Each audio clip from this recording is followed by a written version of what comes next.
अब हम लोग इनलाइन फंक्शन के बारे में पढ़ेंगे।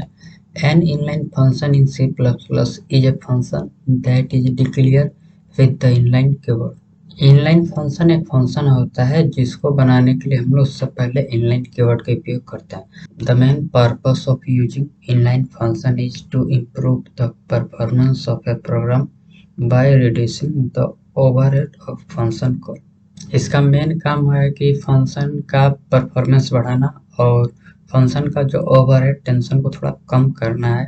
इसका सिंटेक्स है, सबसे पहले इनलाइन लिखेंगे, रिटर्न टाइप लिखेंगे, फिर फंक्शन का नाम और एक पैरामीटर लेगा, फिर कर्ली ब्रेसेस शुरू, जो भी कोड लिखना है लिखेंगे, फिर उसके बाद कर्ली ब्रेसेस बंद कर देंगे। ठीक है, इनलाइन मतलब एक लाइन वाले जो प्रोग्राम होंगे ना, वही हम लोग इसमें यूज करते हैं। अधिकतर हम लोग मैक्रो की जगह इसका उपयोग करते हैं। हम जानेंगे क्यों मैक्रो की जगह इसका उपयोग करते हैं। अब थोड़ा ग्राफिक के माध्यम से समझते हैं। यहाँ पे नॉर्मल फंक्शन लिखा है और यहाँ पे इनलाइन फंक्शन लिखा है। जब हम लोग फंक्शन को कॉल करते हैं तो ये फंक्शन जैसे ही कॉल करते हैं ना, तो क्या करते हैं, जहाँ पे फंक्शन को हम लोग डिफाइन किए हैं ना, वहाँ पे जाता है, फिर उसके अंदर का कोड चलता है, फिर फंक्शन इंड होता है। जबकि इनलाइन फंक्शन में क्या होता है, जहाँ पे फंक्शन कॉल किए हैं ना, वहीं पे एग्जीक्यूट हो जाता है। क्योंकि ये ज़्यादा लंबा कोड होता नहीं, एक लाइन का रहता है, इसीलिए वहीं पे एग्जीक्यूट हो जाता है। और जानते हो किस किस कंडीशन में हम लोग उसका उपयोग नहीं करते हैं। If a function contains A loop, और कोई भी लूप होगा उस फंक्शन में तो उसका उपयोग नहीं करेंगे। If a function contains static variable, कोई अगर फंक्शन स्टैटिक वेरिएबल स्टोर कर रहा होगा उसके अंदर होगा तो नहीं करेंगे। If a function is recursive, अगर रिकर्सिव होगा तब पर भी नहीं करेंगे।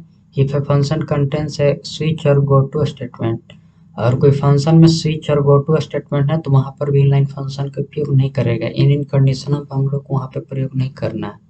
एक फंक्शन को कोई और फंक्शन में भी कॉल कर सकते हैं। ये सिनेरियो है कि इन सिनेरियो में यूज नहीं। अब जानते हैं what is wrong with the macro. Macro के साथ क्या गलत हुआ कि हम लोग इनलाइन फंक्शन का उपयोग करते हैं। Macro can not access private member of a class and are manage by the preprocessor while inline function are managed by the C++ compiler।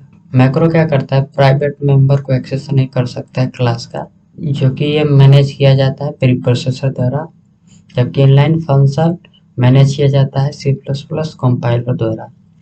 It is recommended to always use inline function instead of macro.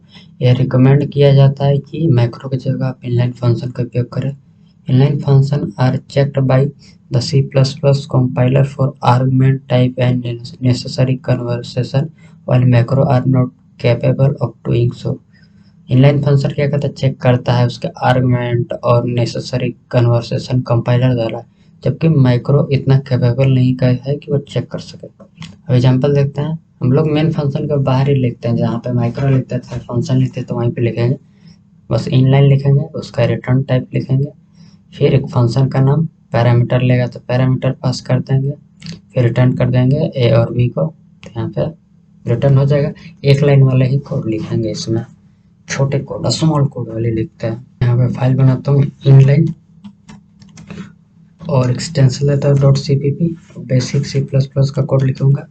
Hatch include IOStream using name space std int man parenthesis curly braces return 0। ठीक है, ये basic C++ का code हो गया। अब हम लोग inline function लिखेंगे तो सबसे पहले इनलाइन कीवर्ड लिखते हैं, फिर उसका रिटर्न टाइप लिखेंगे, किस टाइप का ये रिटर्न करेगा, इंट फ्लोट जो भी करेगा वो लिखेंगे। एक फंक्शन का नाम दे देंगे जिसका नाम तो माई फंक्शन, इसमें पैरामीटर पास करेंगे जैसे इंट x और y, दो पैरामीटर पास कर दिया x और y, और ये क्या करेगा, रिटर्न कर देगा x प्लस वाई, दोनों को जोड़कर रिटर्न कर देगा। अब इस फंक्शन को हम लोग मेन फंक्शन में कॉल कर देंगे माई फंक्शन। अब दो पैरामीटर लेगा ना, तो इसमें पास कर 10 और पास कर दिया 30। हम इसको चाहेंगे तो एक वेरिएबल में स्टोर कर लेता हूँ, जिससे मैं लिखता हूँ इंट और वेरिएबल का नाम देता हूँ टोटल, और इसके बाद हम लोग इसको प्रिंट कर लेंगे। इस वेरिएबल को सी आउट कर देता हूँ और इस वेरिएबल का नाम जो कि है टोटल, लास्ट में सेमीकोलन लगाऊंगा, सेव किया और रन करूंगा तो हमें मिल जाएगा आउटपुट 30 10 40। देखिए 40 मिल गया। ठीक है।